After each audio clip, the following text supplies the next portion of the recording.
Guys, welcome back to another video. Today we are reacting to Netflix's new movie, The Last House. Now, this one was a very unique watch, sci-fi, horror, mystery. Not really my typical vibe, but it's something I like to delve into once in a while. And it had a very good storyline, so I was hooked from the jump. The movie was about a family, getting locked in their house, other people, their neighbors getting locked in their houses, not really knowing what's locking them in their house, like a threat that they weren't really sure what it was. And we see them throughout the movie trying to figure out what's going on, who's doing this? Are the aliens here? Are they monsters? Are they sea creatures? There were so many things going on. There we see the main ensemble led by Greta Lee and Wagner Moura. This cast was so good. The chemistry between all of them, especially between Greta and Wagner, trying to navigate the whole situation, I really got into it. In the movie, we obviously see them trying to figure out what's going on, trying to sustain themselves, gather resources, seeing what they have. One of the funniest things about the movie is when we see how a situation like this can make neighbors that have never talked to each other actually talk to each other and communicate. They had this whole board thing that they were doing between their houses to see who's still alive and who's, dead. We can also see how being trapped can change you as a person, going through all that, especially if you didn't have food and you didn't have resources before then, and this just happens and complete switch, you're stuck in your house, you can't do anything. Also, Jason Wagner Moura really went through it in this movie, trying to take care of his family, keep everyone together.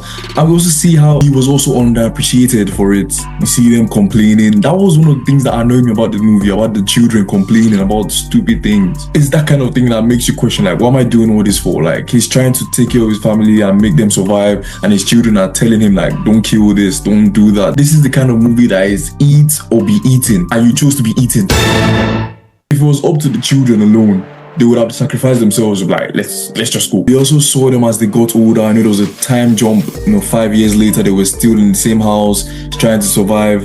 And we see the children trying to be when are we getting out of here? What are we going to do? You see them trying to leave the house. To go where are you going to? Especially when you don't know what's out there and possibly everyone else has died. We literally saw the scene where the old woman across the street died and they couldn't do anything about it. And also the mystery of the whole thing, because throughout the movie I kept wondering what's the creature? What's it going to be? Then we later found out they're sea creatures. And also the director talks about them being ancient creatures that have dwelled in the ocean for centuries, predating humanity, and I've come back to do this kind of global reset after humanity's pollution and overconsumption and global warming and stuff like that. And I also heard the creatures are real world biological basis for ancient mythological creatures the krakens and the leviathans and stuff like that. The ending was not what I expected, but of course after everything you've gone through, it's going to be a little bit of kindness that gets you free. Them showing compassion to the creature that was about to kill them is what finally gets them free.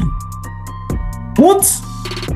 But at the same time, when they finally get outside, the outside that the children were wanting to go, let's go outside, they meet the other creatures, and it's that same compassion and kindness that they showed the one inside, made the ones outside not eat them. So it was in a way predictable, that obviously that was going to be the ending. One question I kept having throughout the whole thing is, where are they going to go? At that point, the world was literally destroyed. They were seemingly the only ones left. But then at the end, it's teased that there might be other people still out there in a way that sets up maybe a sequel. And me, I love a world building story. So if they want to do that, I'm not opposed to the idea. But again, I have to give it to the acting. Wagner was so good in this. And his chemistry with Greta Lee, fantastic. This is, I think, his first project after the Oscar nomination. So it's a very strong performance to follow up with. Also, Greta, after seeing her performance, it makes me want to see more of her, so therefore gonna watch Past Lives soon. Now the big question, what would I do in this situation? Honestly, today has been so rainy in the UK, so it felt like I was watching the movie in 3D, because in the movie they couldn't leave the house and I couldn't leave my house, because in the movie they couldn't leave their house and I couldn't leave my house. Realistically, I don't think I would survive, but yeah.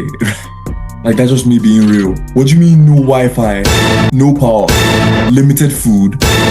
Then we have to start growing our own produce inside.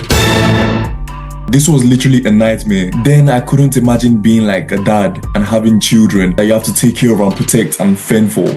Like, hell nah. But all in all, very good movie, really good watch. Like I said before, unique storyline. The ending could have been so much better. I gave this movie a 3.5 on my Letterboxd. Check out my Letterboxd, where I review all your favorite movies. Would actually love to see more sci-fi now. Alright guys, that's me reacting to Netflix's new movie, The Last House. Hope you guys enjoyed it, and if you haven't watched the movie, go see the movie. It's a good one. Netflix, more of this. And yeah, see ya.